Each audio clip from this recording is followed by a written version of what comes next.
Вести на Канал 8, добар ден. Од 15 до 20% во просек е помал бројот на запишани ученици во прво одделение во училиштата во Источна Македонија. Локалните самоуправи проблемот го решаваат со намалување на учениците во паралелки, а реформи се најавуваат и од ресорното министерство.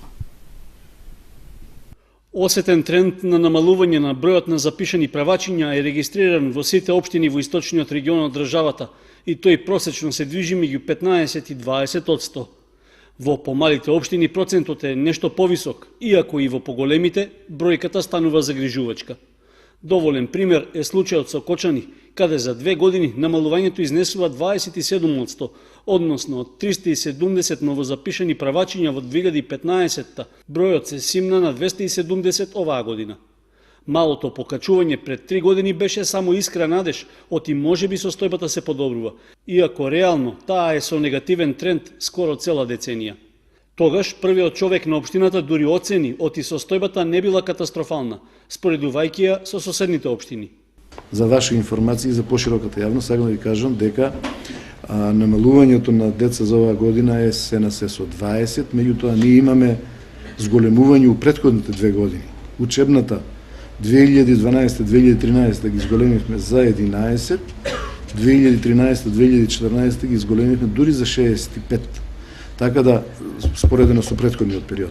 Така да, Кочани сепак, иако го така представуваат, не е катастрофално лоша состојба како што се некои други градови. Сепак, проценките на Димитровски се покажаа како неточни во практика, со оглед што од наесен во училишните клупи за прв пат ќе седнат 60 дечиња помалку во однос на претходната учебна година. Тоа е и главната причина што наместо со намалување на бројот на паралелките, училиштата проблемот го решаваат со намалување на бројот на ученици во паралелка. Па така, минимумот што пред околу една деценија беше 22, сега се симна под 15 ученици. Од Министерството за образование рекоа дека неопходни се реформи, иако засега ќе остане општо прифатената практика. Паралелно со намалувањето на бројот на предметите, ќе одат и одлуки за намалување на бројот на ученици во паралелките, со цел да не се појави вишок на наставници, но исто така и полесно да се остварува образовната дејност во училиштата. Намалувањето на бројот на правачињата во некои училишта во Кочани, например, реално бара формирање на една, односно најмногу 2 паралелки во прво одделение. Таков е случајот со основното училиште Никола Карев, каде се запишаа само 25 нови ученици. Слично е и во основното училиште во Оризари, а засега најголем број, 95, се деца што ќе го започнат своето образование во основното училиште Свети Кирил и Методи. Иселувањето во странство на младите брачни парови, како и намалениот наталитет, се главните фактори што влијаат врз опаѓањето на бројот на правачињата. Во Виница ќе започне мерењето на квалитетот на воздухот, за што ќе биде поставен соодветен апарат, што е добиен со меѓународен проект. Исто такви уреди се веќе поставени и во општините Делчево, Берово и Пехчево. Современ апарат за мерење на квалитетот на амбиенталниот воздух ќе добијат 4 општини од источниот регион на државата. За прв пат ваква контрола на воздухот ќе се прави во Виница, Берово, Делчево и Пехчево, откако пред 15 години комплетна мерна станица за истата намена беше инсталирана и во Кочани. Опремата за 4 општини е дел од проектот Заедничка интегрирана политика за ниско и аглеродна економија во прекуграничниот регион, што финансиски е поддржан од ИПА програмата за прекугранична соработка, а го имплементираат невладината Амброзија од Пехчево и Центарот за обновливи извори на енергија од Благоевград, Бугарија. Апаратот за контрола на квалитетот на воздухот е инсталиран и мерењата веќе се започнати во Берово, а наскоро ќе продолжат во Пехчево и Делчево, а потоа и во Виница. Мерењата се вршат со AirPointer, тоа е еден мобилен уред кој што ги задоволува сите критериуми, има соодветна акредитација за да ги измери оние параметри кои што не се предвидени во рамки на проектот, а тоа се PM10 частичките, сулфурен диоксид, јаглероден моноксид, азотен оксид, озон, при што се земаат во обзир температурата на воздухот, влажноста, правецот и јачината на ветер. Според Пашалиска, квалитетот на амбиенталниот воздух е еден од параметрите што на локално ниво треба да се следи и соодветно да се преземаат мерки за негово подобрување. Во општините од крајниот исток до сега се правени само поединечни мерења за потребите на одредени фирми. 4 општини во регионот има единични мерења до сега на фирмите, меѓутоа мерењата на квалитет на амбиенталниот воздух се прават за прв пат и согласно динамиката на проектот предвидено е да се направат овие мерења во текот на 10 месеци од годината, значи во различни периоди да видиме како се движи квалитетот на воздухот во зависност од тоа дали се работи за грејна сезона, дали се работи за летниот период и аналогно на тоа да може да се направат соодветни споредби и соодветни препораки. Со оглед што се работи за меѓународен проект, освен во Македонија, слични мерења ќе се прават и во 5 општини од пограничниот регион во соседна Бугарија. Резултатите од 10-месечните мерења ќе ги анализираат експерти, пошто ќе се донесат препораки што ќе содржат заеднички предлог за тоа каква нискојаглеродна политика треба да се води во пограничниот регион. Општинскиот совет за безбедност во сообраќајот во соработка со полициската станица од Кочани започна засилени контроли на возачите на скутери и мотоцикли. Се работи за редовна превентивна акција што има за цел да спречи посериозни последици за граѓаните и останатите учесници во сообраќајот. Засилени контроли на улиците во градот и на магистралниот и регионалните патишта започнаа сообраќајните служби од полициската станица во Кочани. Главна целна група им се возачите на скутери и мотоцикли, чија бројност драстично е зголемена во текот на летниот период. При тоа забележани се поголем број прекршоци и загрозување на личната и безбедноста на другите учесници во сообраќајот. Акцијата за контрола и превентивно дејствување е во тек и ќе трае до крајот на летото. Полициските екипи можат да се забележат на главните крстосници, при што тие ги запираат сите возачи кои прават некаков прекршок. Казни за почеток нема. Се даваат совети и предупредувања за да се избегнат несакани последици. Најчестите непочитување и кршење на законските прописи се заради некористење на заштитна кацига и управување мотоцикл или скутер од страна на малолетни и лица што не се стекнале со потребната обука и не поседуваат соодветна возачка дозвола.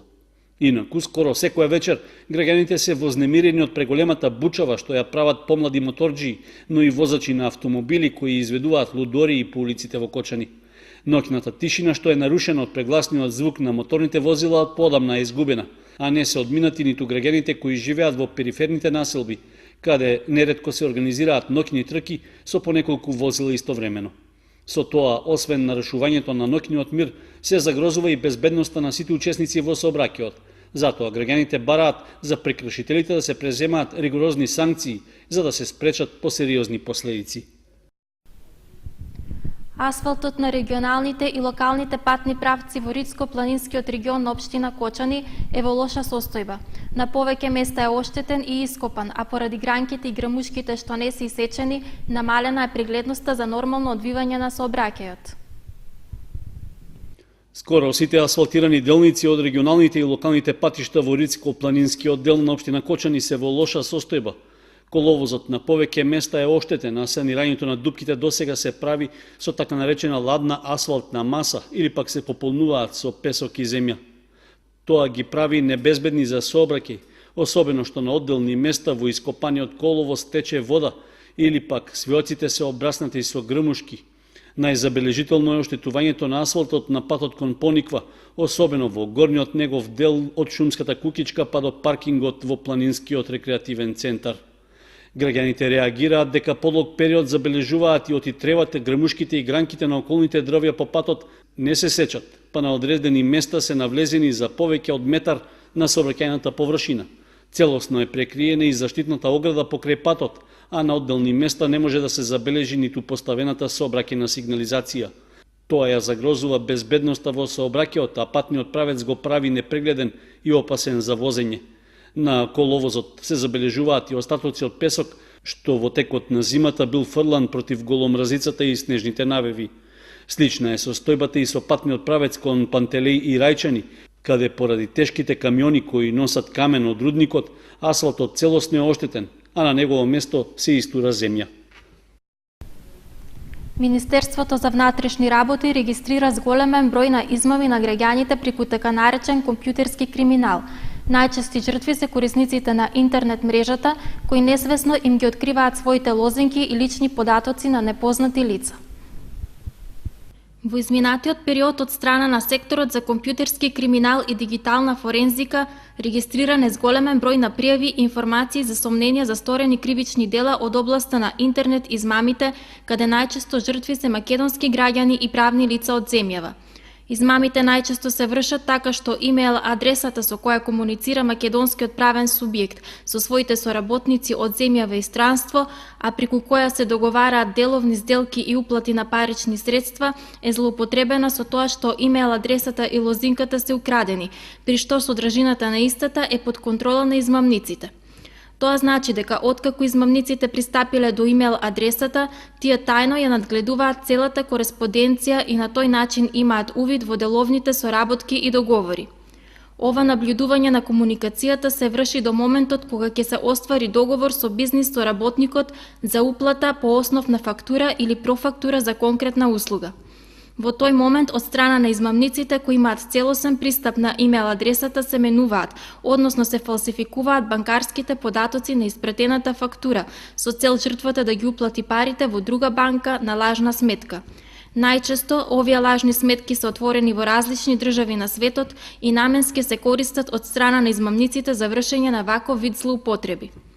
Поради комплексниот начин на истрага која ги вклучува меѓународните организации за полициска соработка и различните законски регулативи во државите каде се одлеваат украдените парични средства, најдобриот начин за борба против овој вид на криминал е превенцијата и високото ниво на свест при користење на интернет мрежата во деловната комуникација.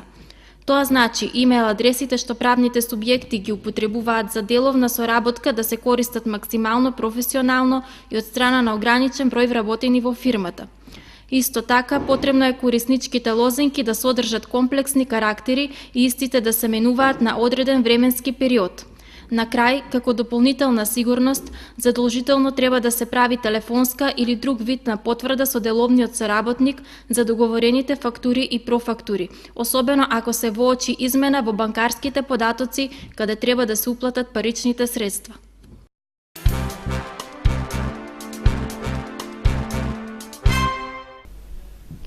Семејството Гогих од Скопје ја доби премијата автомобил Citroen C3 од првото излекување на наградите од наградната игра на Магнолија и Кам Бебе. Неговите членови ги примија клучевите од организаторот, радувајќи се на среќата што им се случи. На 8 јули во Штип се извлекуваа наградите од првото коло на играта на среќа што под мотото со Кам Бебе до мирен сон и возбудливи награди ја реализира ексклузивниот дистрибутер на Кам Бебе за Македонија, Магнолија од Кочани. Премијата, автомобилот Citroen C3, ја доби семејството Гогич од Скопје, кој дојде во Кочани по својата награда. Тие не кријат дека им се случило големо пријатно изненадување. Ова се членовите на семејството Гогич од Скопје, Јана, најмалата, Ангела и Мики. Да ми кажете како се чувствувавте кога до вас стигна информацијата дека сте добитници на премијата од наградната игра на Кам Бебе? Па многу неочекувано, возбудено, прва награда, уште и главна премија, многу неочекувано, пресрекни во секој случај. Најмногу бидејќи е награда за Јана, Киркичката, уште помило за тоа. Што ве мотивираше и со колку пликови учествувавте во наградната игра? Во првото коло учествувавме со 2 плика, така бевме во недоумица дали да пратиме или не, меѓутоа ги испративме и ете, наградата испадна дека кај нас. Како помина овој период од информацијата па до сега дури да ја примите наградата? Со многу славење, со честитки од најблиските, така ни помина цела недела. Мики, пред да ви честитам и вам, да ми кажете кој ќе биде возачот, главниот возач? Се знае таткото. Да. Така. И да ми кажете, уште имавте ли потреба од ваков автомобил? Па ние имавме автомобил, ама нов автомобил немавме. Сегуваш добро дојде. Да, добро дојде. Ви честитам на наградата и ви посакувам многу здравје, убаво возење и се најубаво и понатаму. Ќе продолжите ли да учествувате? Нормално и со користење на пелените Кам Бебе и со учествување и во оваа наградна игра и во останатите. Наградната игра на Кам Бебе продолжува. Извлекувањето од второто коло, во кое ќе учествуваат пликовите испратени од 6 јули до 6 септември, ќе се одржи во Битола, а наградите од третото коло ќе се извлекуваат во Сити Мол во Скопје на 11 ноември. Премиите во преостанатите две кола се автомобили Citroen C3, а сосема на крајот на играта во Ситимол во Скопје ќе биде извлечен и добитникот на главната награда Citroen C4 Cactus. Деталите за наградната игра на КамББ можат да се најдат на веб страницата на Магнолија Кочани www.magnolia.mk.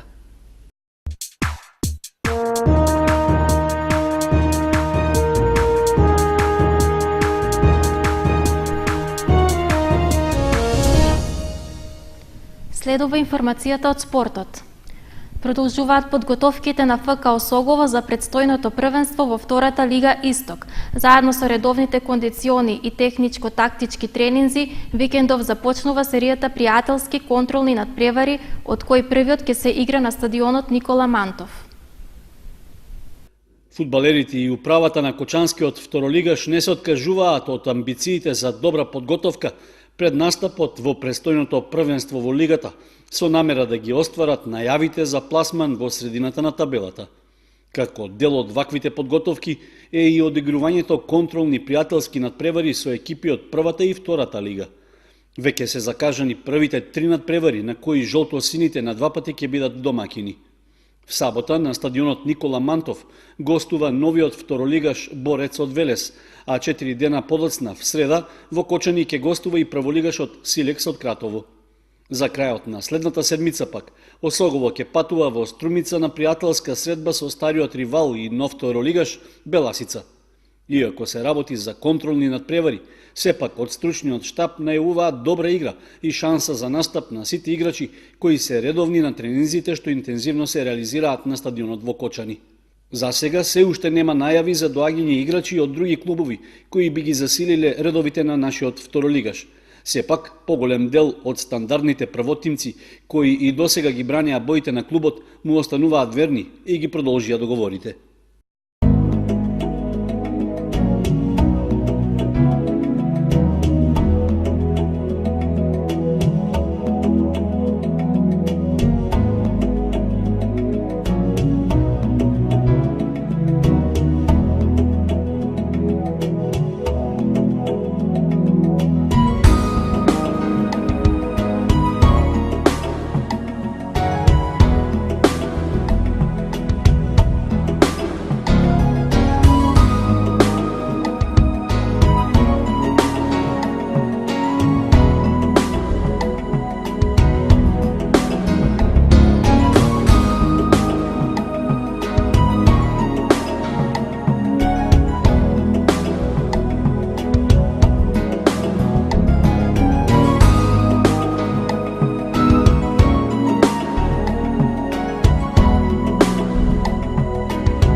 Почитувани гледачи, ова беше се што ви подготвивме за денес. Информациите можете да ги најдете и на нашата веб страна kanal8.mk. Довидување.